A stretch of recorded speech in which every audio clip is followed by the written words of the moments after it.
Your children will definitely not have their mother in their life.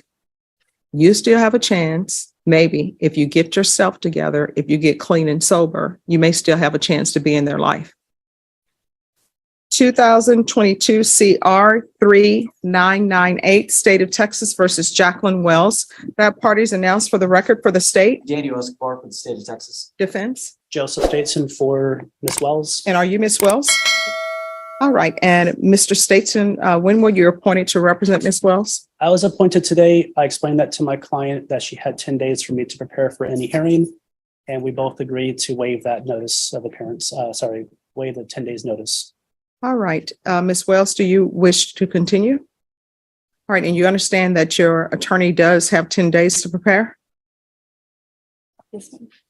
All right. And knowing that you wish to continue with the motion to revoke? All right. You need to speak up. All right. I'm showing you what's entitled Motion to Enter Adjudication of Guilt and Revoke Community Supervision and First Amendment Motion to Enter Adjudication of Guilt and Revoke Community Supervision. Did you review that with your attorney? Did you understand it?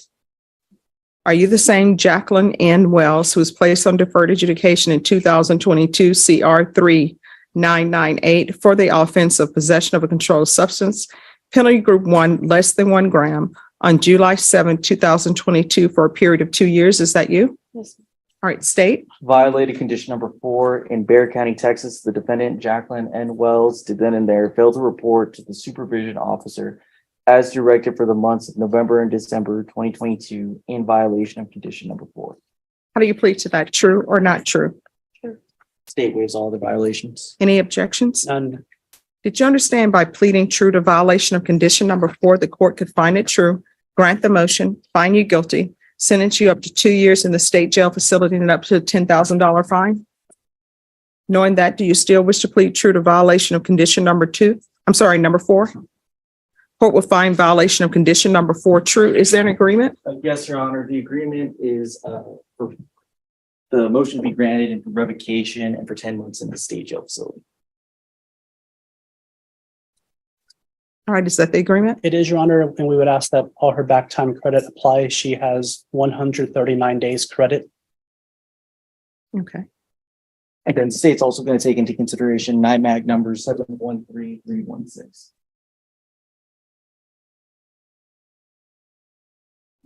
All right, Ms. Wells, are you asking the court to follow this agreement? Yes, ma'am. Are you waiving your right to appeal? Yes, ma'am. Yes, ma'am. All right, I have a few questions for your client. Yes. Can you raise your right hand for me, please? Do you solemnly swear or affirm the testimony you give will be the truth and nothing but the truth, so help you God? All right, you can lower your hand, state your name for the record. Jacqueline Wells. Yes.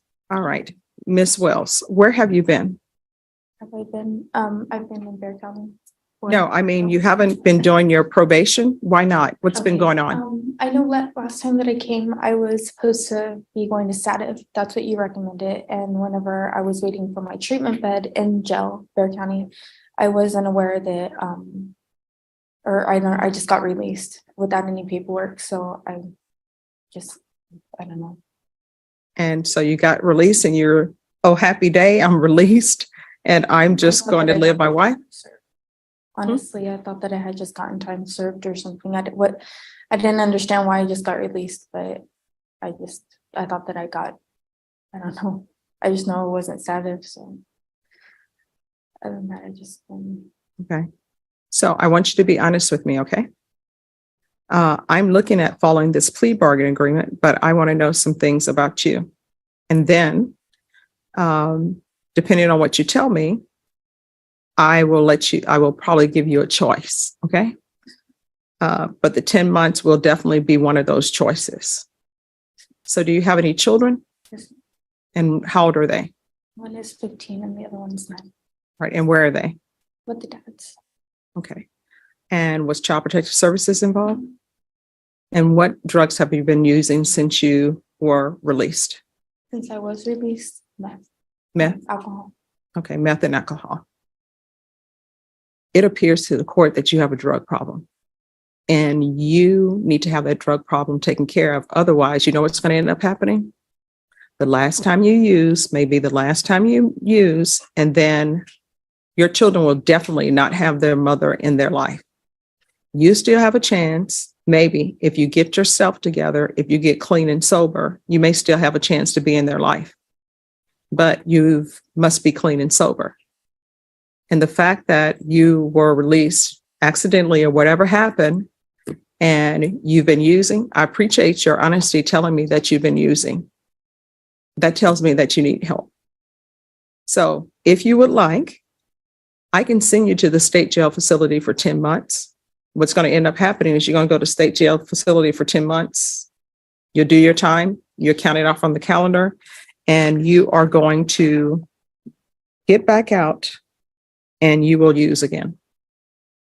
Or I can continue you, and I'll continue you, and I'll have you placed in an inpatient treatment, or either see if felony drug court would accept her or wants her. Have you ever been to felony drug court? Mm-hmm. Those are the choices I can give you. So if you want to do your 10 months, I will follow that agreement, but you know yourself better than I do, better than your attorney does. But based upon your track record, when you get out of jail or state jail facility after counting your 10 months off, you're going to go use. You're going to go be with whomever you were with before who's using with you. And you may end up dying from that. You understand? So if you want a chance to be clean and sober, to be the person you were meant to be, not the person who's picking up criminal cases, not the person who's using, then I will give you that chance to do that. So what would you prefer? The chance. Okay. All right. So what we're going to do, Your Honor, may I? yes. So I just want the court to be aware that she wasn't actually let go erroneous or anything like that. Mhm. She was disqualified from status. Okay. So she had medical issues that prohibit her to actually go to status. Yes. So in looking at the case, the modifications were after status based on her previous NTR. This is her third NTR. So Okay. based on previous NTRs that we've had, the modifications the last time was to do status, and then after that, a felony drug court. So if Your Honor would like, we can just move forward with the felony drug court referral, see if we could get her the help that she needs. All right. We're going to then, if both state and the defense are in agreement, I will deny the motion, alternate amend conditions. You'll be referred to felony drug court. You're going to remain in custody. And Mr. Stateson, if you can contact felony drug court and let them know that she really needs the help and she wants the help. But when they come and interview you, you must really let them know that you need the help, because I know they're getting close to probably reaching the number of persons they can have there. Do you understand? All right. So what I'm going to do then. And I apologize, ma'am. Yes. Yes. It does state that she expires in July of 2024, so. We'll extend her. Yes.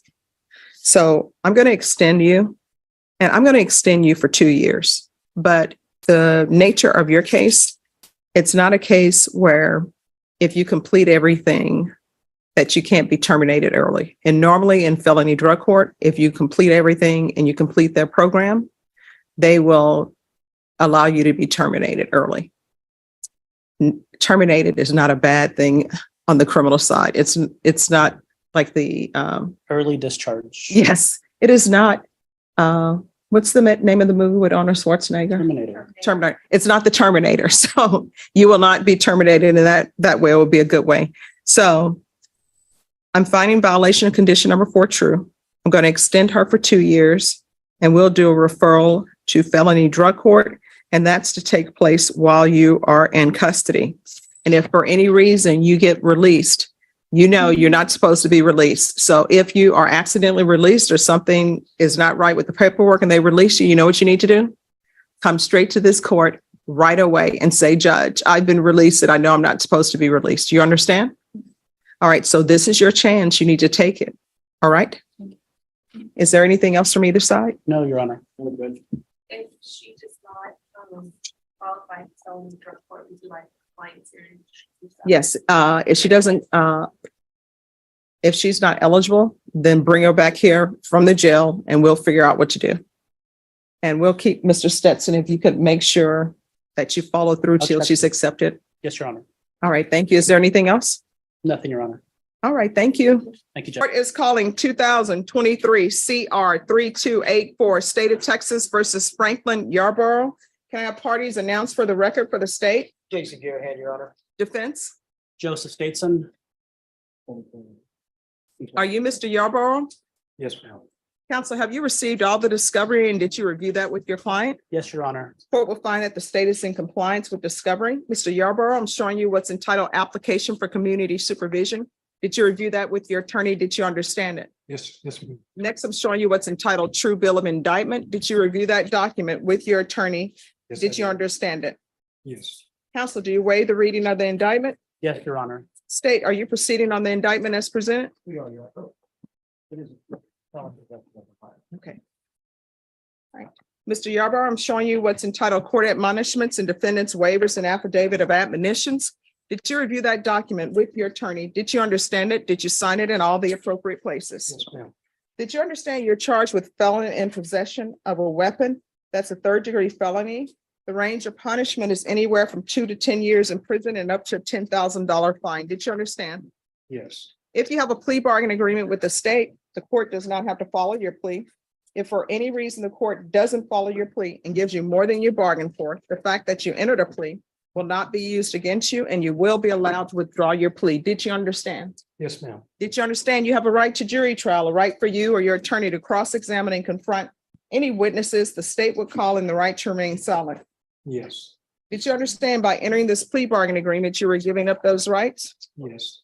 And did you intend to give up those rights and enter into a plea in this case? Yes. Counsel, has your client been able to provide you with any defenses? Yes, Your Honor. Do you believe he has a rational as well as a factual understanding of the charges against him? Yes, Your Honor. Do you believe he's currently competent and was legally trained at the time of the offense? Yes, Your Honor. Mr. Yarborough, has anyone threatened you, coerced you, or placed you in fear to get you to enter this plea? No, ma'am. Has anyone promised you anything other than the plea? No. Are you satisfied with the way you've been represented? Yes, I have. Are you a U.S. citizen? Yes, ma'am. Court will find that the defendant has knowingly and voluntarily waived his right to jury trial. Showing you the plea bargain page. Did you review that with your attorney? Did you understand it? Yes, I did. According to plea, punishments be assessed at 6 years in the prison. There's a $1,500 fine, and the state recommends community supervision. Did you understand that to be the plea? Say that again.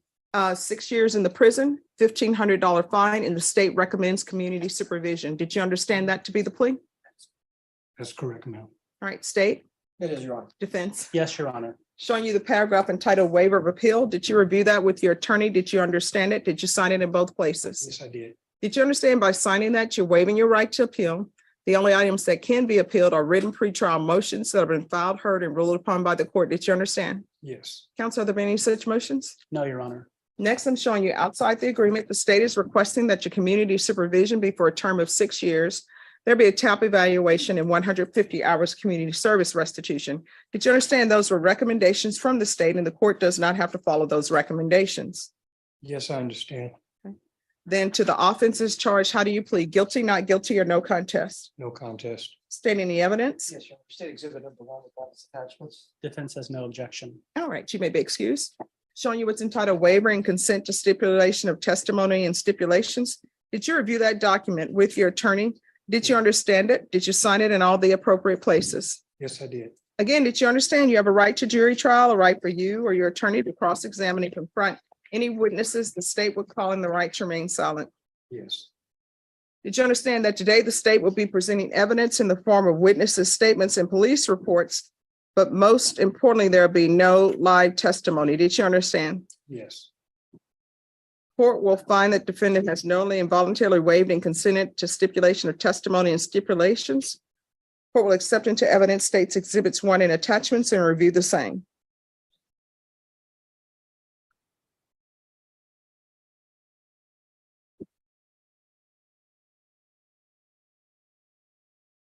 After reviewing states exhibits 1 and attachments, the court will find there is sufficient evidence to find you guilty and the court will find you guilty. Are you proceeding with sentencing? Yes, Your Honor. Anything you wish to say on behalf of your client? Your Honor, my client does have a disability rating. He did have a brief stint with the Air Force Mhm. in the early 1980s, 60% disability. We do ask that you follow the plea bargain agreements. But we did want to request that if the TAP evaluation came back with any inpatient, he's 61 years old. I just want a hearing for any inpatient. I don't expect it, but I just want to have a hearing for that. All right, and is his disability of a sensitive nature? No, not to my knowledge. Oh, so what's the disability? Hearing impairment. Migraine headaches. Okay, well, I understand the migraine headache thing. Okay, I got hit in the head, in the military.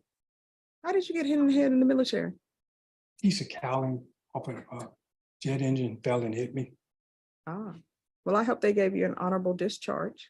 Yes, ma'am. Okay.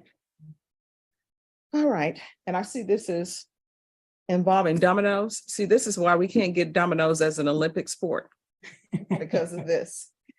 You know, when people don't want you at your house, at their home, just, I know you can play dominoes on the phone now. So if it's just you by yourself, you can play it on the phone. I color by numbers now.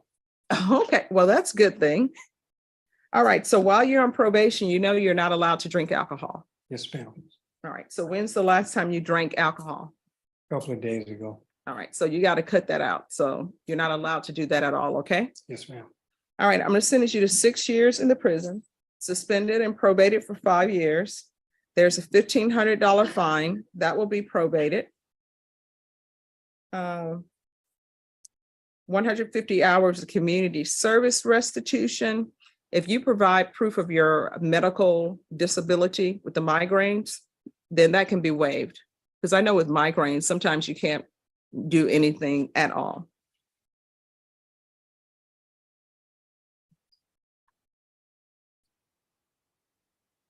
And we're going to start you off with 90 sober meetings in 90 days. 90 what? Sober meetings. It's like AANA. So you can do that. They have it online. They have it other places. It doesn't cost you either free. There is option to donate after, but We're going to do a TAP evaluation. And we'll see what the TAP results are. If the TAP recommends inpatient treatment, we're going to start with supportive outpatient treatment to begin with. And then whether or not you continue in that vein is completely up to you. You understand? yes, ma'am. There's going to be regular reporting by Zoom or in person. Regular UAs, make sure they test for alcohol. And probation, you can do field visits 1 time per month for 3 months. And if everything is okay, then you can have field visits as you deem appropriate. All right, are you still having contact with, We're gonna, are you still having contact with Eric Clark? No, ma'am. no, Your Honor, and Mr. Clark, until a few days ago, was in Bear County Jail on a sex offender registration case. He will stay away from Mr. Clark. All right, so I'm going to do a no contact.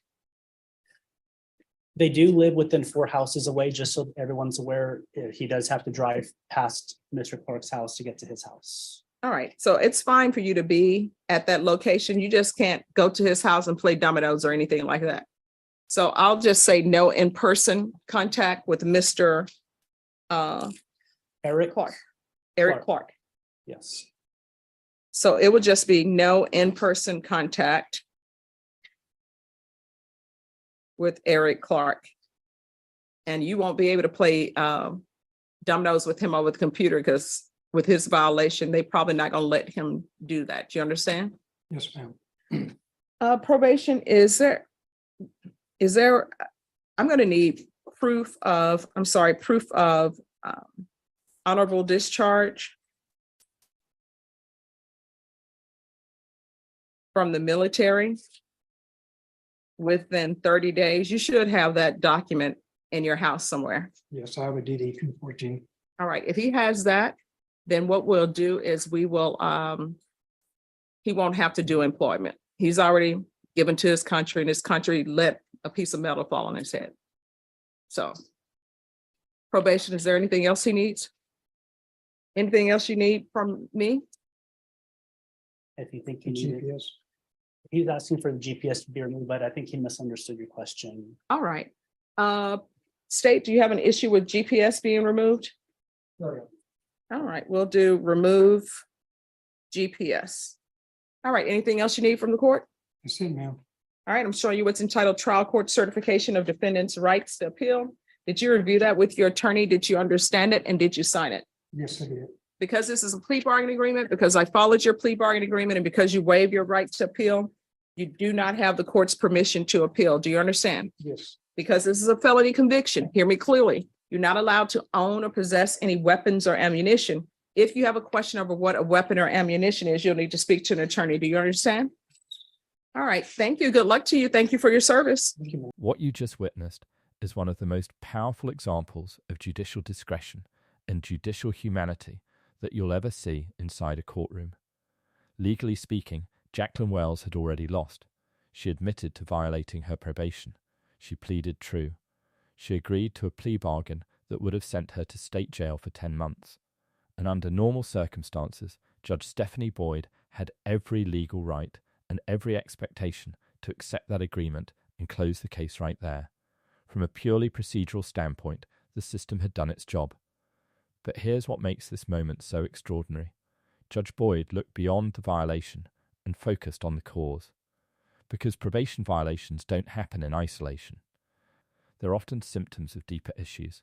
And in Jacqueline's case, the root was painfully clear: addiction. When Jacqueline admitted openly, honestly, and without excuses that she had been using meth and alcohol, that moment changed everything. In court, honesty carries weight. It signals accountability. It shows the defendant isn't hiding from the truth, and Judge Boyd recognized that. Now, let's break down the legal significance of what happened next, because it's incredibly important. Instead of imposing the agreed-upon jail sentence, Judge Boyd exercised judicial discretion to deny the motion to revoke probation and instead modified Jacqueline's conditions. That means Jacqueline avoided immediate incarceration, but in exchange she accepted something much harder: accountability through treatment. Felony drug court is not an easy option. It's intensive. It involves strict supervision, mandatory treatment programs, regular drug testing, counseling, and constant monitoring. One misstep can send the defendant right back before the judge and potentially straight to jail. In many ways, drug court is more demanding than jail itself. Jail punishes. Drug court transforms. And Judge Boyd made it clear that this was Jacqueline's last chance. She even warned Jacqueline about something most people never think about: the cycle of release and relapse. The judge understood that if Jacqueline simply served 10 months and walked out, nothing would have changed. The addiction would still be there. The environment would still be there. The risk of overdose and even death would still be there. So instead of choosing the easy legal outcome, she chose the harder human one. She chose intervention over incarceration. She chose recovery over punishment. She chose hope over finality. But let's also be clear about something. This wasn't mercy without responsibility. Jacqueline's probation was extended by 2 years. She will be under supervision longer. She must comply with every condition. She must prove through actions, not words, that she deserves this second chance. And the stakes couldn't be higher. Because this isn't just about Jacqueline anymore. It's about her children.